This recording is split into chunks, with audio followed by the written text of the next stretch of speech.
Hello friends, welcome to my channel English with Chhagan Arora. Friends, आज मैं आप लोगों के लिए द वेंडर ऑफ स्वीट्स का चैप्टर थर्ड की डिटेल समरी लेकर आया हूँ।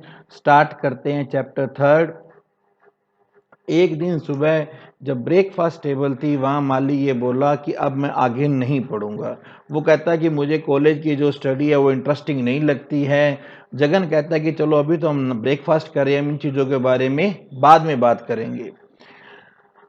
जगन जब से उसकी वाइफ की डेथ हुई थी तब से माली के लिए वो खुद ही ब्रेकफास्ट प्रिपेयर करता था। जब माली बड़ा हो गया तो उसने अपने पापा को बोला कि पापा आप एक कुक लगा लो, पर जगन नहीं माना। वो बोला, ये लाइन इंपॉर्टेंट है, आप याद कर लीजिए, do we engage a servant to the breathing for us food is similar. क्या हम सांस लेने के लिए किसी व्यक्ति को, किसी नौकर को यूज करते हैं? नहीं करते हैं। फूड भी ऐसी ही चीज है। उसने अपने बेटे को बोला कि मैंने शॉप में इसलिए कुक लगा रखे हैं क्योंकि वो एक फैक्ट्री है और वहां पे जो कुक हैं वो स्पेशलिस्ट हैं, वो टेक्नीशियंस हैं।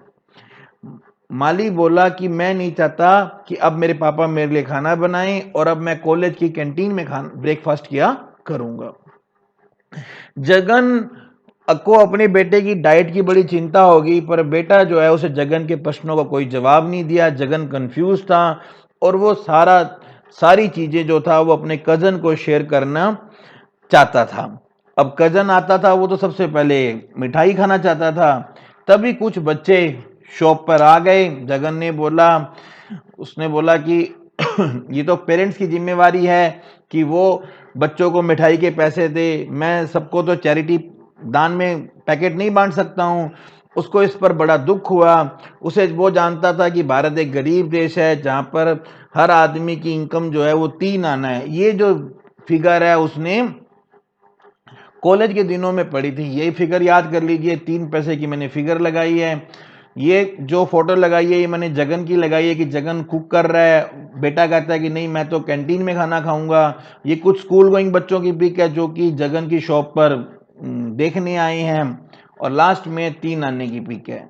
जगन जानता था कि चीनी, आटा, घी, नटमग सब बहुत कॉस्टली हो गए हैं, इसके कारण मुझे स्वीट्स बनाना बहुत कॉस्टली पड़ता है। जब कजन किचन से मिठाइयाँ वगैरह टेस्ट करके आया तो जगन ने उसे अपने विचार बताए। बात तो घुमा फिरा करके पहले उसने देश के युवाओं की बात की और फिर उसने माली की बात की। जगन ने बताया कि माली आजकल बड़े अजीब सा व्यवहार कर रहा है। अब यहाँ पे जगन को फिर फ्लैशबैक में चला गया, उसको अपनी पिछली जिंदगी याद आ गई। उसे याद आया कि मैं कैसे बीए नहीं पास कर पाया था क्योंकि गांधी जी ने जो असहयोग आंदोलन किया था मैं उसमें चला गया था। वो कहता कि मैंने अपनी जिंदगी के बेस्ट साल जो थे वो जेल में बिताए थे। हालांकि उसने ये बात नहीं बताई कि मैं बीए में काफी बार फेल हो गया था, मैंने कॉलेज छोड़ दिया था और बाद में प्राइवेट एजुकेशन ली थी। जगन अपने बेटे से खुद बात नहीं कर सकता था, कि उसे पूछ नहीं सकता कि भाई तुम कॉलेज में क्यों नहीं पढ़ना चाहते हो। वो चाहता था कि कजन ये बात पूछे।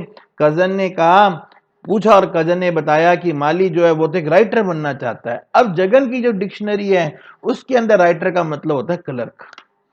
तो कजन माली के कॉलेज गया था, वहां उसने उसकी गेट पर वेट की और फिर उसे पता चला कि माली ने तो अपने दोस्तों को ये बताया और सारे टीचर्स को ये बताया है कि मेरे पापा तो मुझे अमेरिका भेज रहे हैं। कजन ने जगन को यह भी बताया कि माली जो है वो शायद सेकंड भारती बन सकता है, बहुत ही फेमस एक राइटर है साउथ के भारती, या वो टैगोर, रविंद्रनाथ टैगोर बन सकता है, या वो शेक्सपियर भी बन सकता है। इन तीनों को आप याद कर लीजिए, भारती, टैगोर और शेक्सपियर। फिर कजन जो है वो जगन को माली को लेकर आनंद भवन रेस्टोरेंट गया। आनंद भवन रेस्टोरेंट एक बहुत फेमस रेस्टोरेंट है जहां उसे पता चला कि माली को तो लेसन से ही, पाठ से नफरत है, सिलेबस और अपनी सारी किताबों से नफरत है। उसने क्या किया, अपनी उसके हाथ में कुछ बुक्स थी, उसने कुछ पेज फाड़े और वेटर को जाके बोला कि इन पेजों को जाकर किचन में अग्नि माता को भेंट कर दो, जो मैंने ये बुक जलाती हुई दिखाई है आपको। इसके बाद उसने वहीं बैठकर हैंड टू हैंड एक छोटी सी कविता लिखी जिसमें उसने महान अग्नि माता का आभार व्यक्त किया कि उसने मेरी जो टेंशन भरी किताबें थी उनको उसने भस्म कर दिया। जगन हैरान हुआ, कहता कि माली किस तरह से लिख सकता, अगर वो अपनी किताबें नहीं पढ़ेगा वो लिखेगा कैसे। तब कजन ने ये बताया कि शेक्सपियर भी कोई बीए पास नहीं था और कालिदास भी कभी कोई कॉलेज नहीं गया था। हो सकता है कि माली एक कालिदास बन जाए, माली दूसरा कालिदास बन जाए। तो ये भी एग्जाम्पल याद कर लीजिए, जिसने चार का बताया, भारती, रविंद्रनाथ टैगोर, शेक्सपियर और कालिदास। माली अपने फादर को अवॉइड कर रहा था जो कि ब्रेकफास्ट कर रहे थे। वो अब ये सिस्टम बन जाता है कि जगन डेली ब्रेकफास्ट बनाता है, माली उसे खाता नहीं है। इसके बाद जगन वहां पे एक 5 रुपए का नोट रख देता है और माली वो 5 रुपए का नोट लेकर चला जाता है। इस तरह से वो देखता है कि 5 रुपए का नोट चला गया, मतलब माली ने ब्रेकफास्ट कर लिया। अब उसे ये नहीं पता कि बेटा सारा दिन क्या करता है। फिर वो जो उनके दरवाजे में की होल बना होता है, वहां से देखता है कि बेटा बड़ा दुखी है, बड़ा बोर हो रहा है। इसलिए वो दरवाजा खटका कर आकर अंदर पूछता है कि बेटा तुझे लिखने के लिए कोई अच्छी टेबल चाहिए, व्हाइट पेपर चाहिए, कोई अच्छा पेन चाहिए।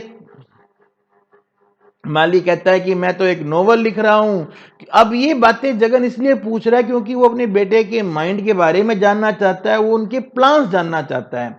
तो माली उसे बताता है कि आनंद विकेतन, एक जो कि एक बहुत फेमस पत्रिका है, इस पे भी क्वेश्चन आ सकता है कि उस पत्रिका का क्या नाम था, आनंद विकेतन। वहां पर एक नॉवेल्स के लिए कंपटीशन था जहां पर वो 25,000 रुपए जो बेस्ट नोवेल को देंगे, जो कि लास्ट डेट से पहले एंट्री करवा देगा। उसके पास अभी 5 महीने हैं याद रख लीजिए 5 महीने हैं, ताकि वो नोवेल को कंप्लीट कर सके। जगन ने अपने बेटे को अंदर कहा, हाँ बेटा मुझे विश्वास है, जितना वो बोल सकता था उसने विश्वास जताया। दोनों के बीच में एक इनविजिबल बैरियर था, एक अदृश्य दीवार थी। जगन अपने बेटे को बहुत प्यार करता है। जब से इसकी वाइफ मरी है, जब उसकी वाइफ मरी थी तब माली 6 साल का था। अब ये भी क्वेश्चन बन जाता है कि तब माली कितने साल का था जब जगन की वाइफ एक्सपायर हुई या उसकी मां एक्सपायर हुई, 6 साल का था। अब इसके बाद जगन वापस फ्लैशबैक में चला जाता है। उसको याद आता है कि उसकी जो वाइफ थी वो ब्रेन ट्यूमर से मर गई थी, डॉक्टर कृष्ण ने बहुत केयर की थी पर फिर भी वो मर गई थी। उसे याद आता है कि मां की मौत पर माली बड़ा दुखी था। माली ने उसके बाद अपने बाप से बात करना बंद कर दिया।